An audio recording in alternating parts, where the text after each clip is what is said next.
السلام عليكم ورحمة الله وبركاته. maanta waxaan umada Soomaaliyeed la wadaagayaa sawiradan aad u jeedaan. waa macdanta Soomaaliya waxaa si bilaash ah ku qaata dalal shisheeye. waxaa sawiradan soo diray askari u shaqeeya shirkad lagu magacaabo Sarisom International. Sarisom International waxaa laga leeyahay South Africa. meelo badan ayay baysas ku leedahay sida Uganda. 2010 ayaa waxaa heshiis tuuganimo la galay qaar kamid ah raggii markaasi ka talinayay gobolada Puntland haba ugu horeeyo Faroole. shirkadan sida ay cadeeyeen dad u shaqeynayay magaca meesha ay ku timid waa la dagaalanka burcadbadeeda, laakiin waxa ay meesha u joogtaa inay buuraha iyo badahaba macdanta ka gurato si bilaasha oo aan cidina la xisaabtamin. qofkii ka hadlana ama waa la xiraa ama waa la dilaa. shirkadani waxa ay tababaratay ilaa askar gaadhaysa 3000 oo aan ka amar qaadan Puntland laakiin ka amar qaata shirkadda Sarisom International, taas oo qaabilsan caafimaadkooda iyo mushaarkooda.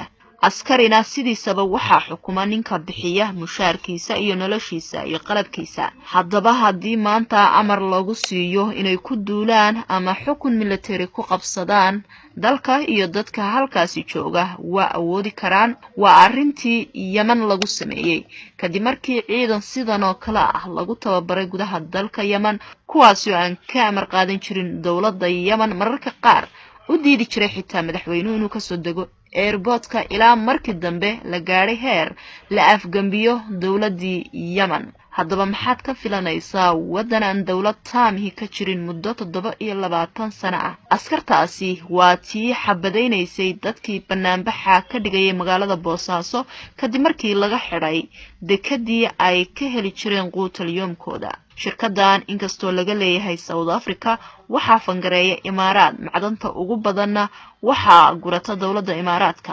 waxa ay fadhiisimo ku leeyihiin deegaamada ku teedsan badda, waxaana xukuma oo korka ka ilaaliya ciidamo ama saraakiil sare oo ka tirsan dawladda Imaaraadka. waxaa halkaasi ugu soo dega dayuurado helicopter. sidoo kalena waxaa gura dhagxunta macdanta ah baabuur waaweyn oo xamuula isla markaana ku daabula maraakiibta. muddo 7 sano ah shirkadani waxa ay guranaysay kheyraadka gobolada Puntland iyadoo aan ciidina hushkoodan karin. haddaba Soomaaliya waa dhul dayacan, dadkiisiina hurdo doqon aan damqanayna siduu doono u iibgeeyo. laakiin maanta xaaladdu waa ay ka bedelan tahay sidii hore. maanta wax waliba banaanka ayay yaaleen, waana soo jeesatay ummadii Soomaaliyeed ee wax loo hoos gelin jiray ee beenta lagu akhriyay. burcadbadeed baa lala dagaalamayaa, al-shabaab baa galgala jooga, dekad baa la idin dhisaya oo caalami la idin ka dhigaya, shidaal baa la idin soo saaraya, ceelal baa la idin qodaya, iyo huhaadii beenta ahayd waa dhamaatay, waana iska kin qaban doonaan. danaystow duugaagu waa daldalaad aan dacwo lahayn. ibirda awayniyo ibkirga joodubatay inay dheeridaadan dib dambeetu haw meelin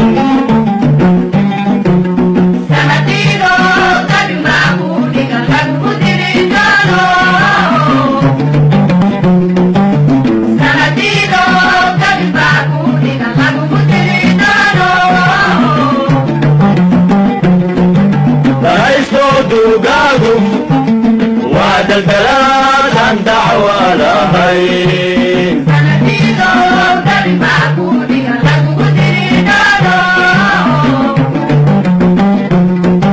بلايستو توقاقو ودلدلات عن دعوة لهين سنتيدو دل معبودي لك مدريدانو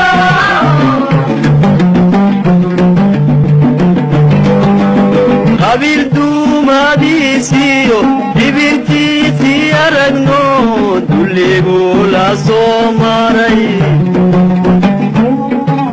دادكني يوغايو ووغنو قامولا غير كناغا دبالو ليس لدابا مارايو دبر كانو قوينو در daraad waynu duugne